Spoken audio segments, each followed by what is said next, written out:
And for a little help with that, we're going to bring in the Money Men, business and market analyst and Newsmax contributor Seth Denson, and America's accountant professor Dan Geltrude. Good morning to you both. Hey, Amanda. Good morning. All right, so looking at the markets, the Dow, S&P, and NASDAQ losing less than 1%. So, Seth, we're going to start with you here. This week, we saw 4 straight down trading days in a row. What's behind this dip? Well, I think there's a couple of things, Amanda. I think we can certainly say that the Santa Claus rally is over.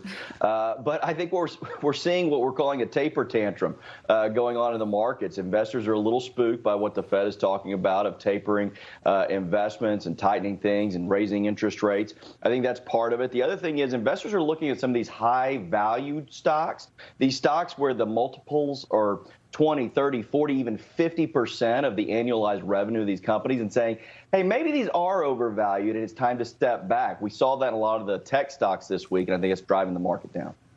All right, and Dan, speaking of tech stocks, they, like Seth just said, we saw an especially bad hit this week. What's going on with tech stocks?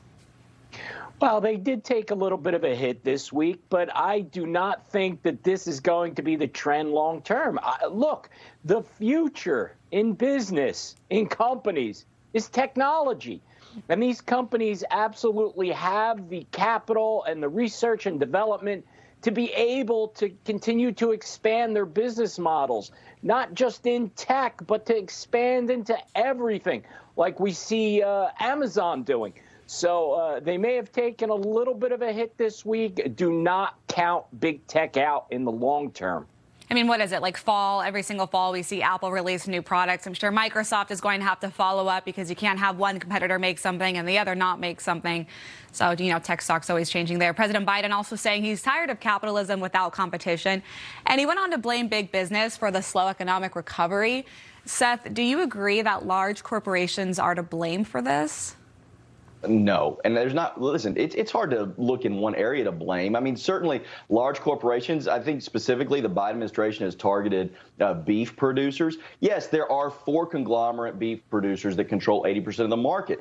I don't like that as much as the next guy. Well, guess what? We have a Federal Trade Commission, so they allowed this to happen, and so the pieces are there. I think all of this. And this is deflection of the Biden administration to try to deflect from overall inflation. When we talk about beef prices perspective, you've got wheat up, you've got grain up, you've got fuel costs up, you've got labor costs up. All of those things, they cause inflation on the price of beef. And the price of beef isn't as up as much as a lot of those things are. So I think that this is a deflection move. Yes, we always should be looking at monopolized industries. But at the end of the day, the Biden administration has resources for that. So let's stop calling out blame. Let's start calling on bureaucrats. And, you know, Amazon, as we mentioned earlier, they're under fire after a former warehouse manager described the job as drinking through the fire hose underwater while a group of people try to prevent you from coming up for air. You know, maybe this is part of the reason why we saw a couple stories this past week of delivery drivers actually tossing all of their stuff outside of their trucks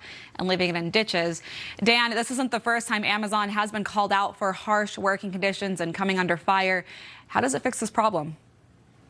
Well, there's cause for concern here because these allegations related to what's happening in the work environment at Amazon, they've been out there for a while, and there are numbers to prove this out. Amazon is having more warehouse accidents than others in the same industry. So there's something going on there. Now, OSHA is in the process of doing an investigation related to the warehouse collapse, but perhaps OSHA needs to take a little bit more of an expanded role and take a look at, not to pick on Amazon, but to follow up on the amount of injuries being reported by the company. Now, that's much different than people saying, hey, it's hard to work at Amazon. Well, work is called work for a reason. You're supposed to work hard.